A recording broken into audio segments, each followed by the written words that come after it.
Une tête bien faite mais surtout bien pleine que nous rencontrons ce 16 octobre 2023 au quartier Bastos à Yaoundé.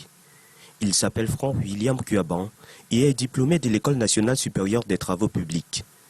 Le drame de Bankolo, ce jeune de 26 ans l'a prédit depuis 2021 dans son mémoire en vue de l'obtention d'un master d'ingénieur urbaniste. Tout a commencé par l'observation. C'est une zone que je fréquente, je peux dire beaucoup. À travers le cours de risque urbain que j'ai eu à faire, ça m'a beaucoup ouvert l'esprit pour voir certaines choses dans la ville avec un œil assez différent. De son œil avisé, il constate quelques indices dans la zone de Bankolo. Pente, non-respect des normes de construction.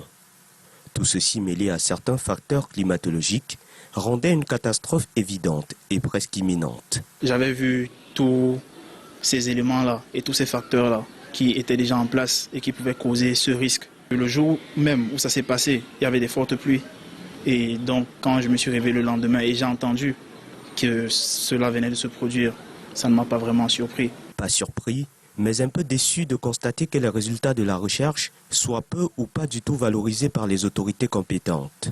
Dans son mémoire qui a obtenu la mention très bien, Franck avait formulé 4 recommandations phares. On devait les apprendre à vivre avec ce risque-là qui se situe déjà dans la zone.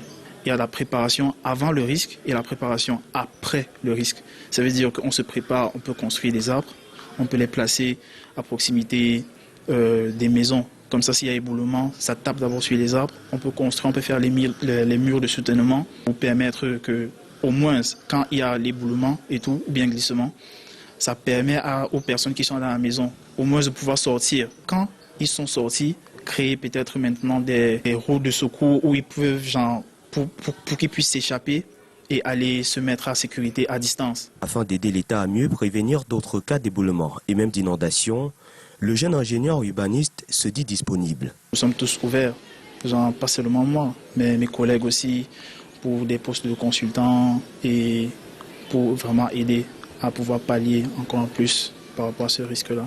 Une opportunité peut-être aussi pour ces jeunes diplômés talentueux, mais qui peinent à se frayer un chemin.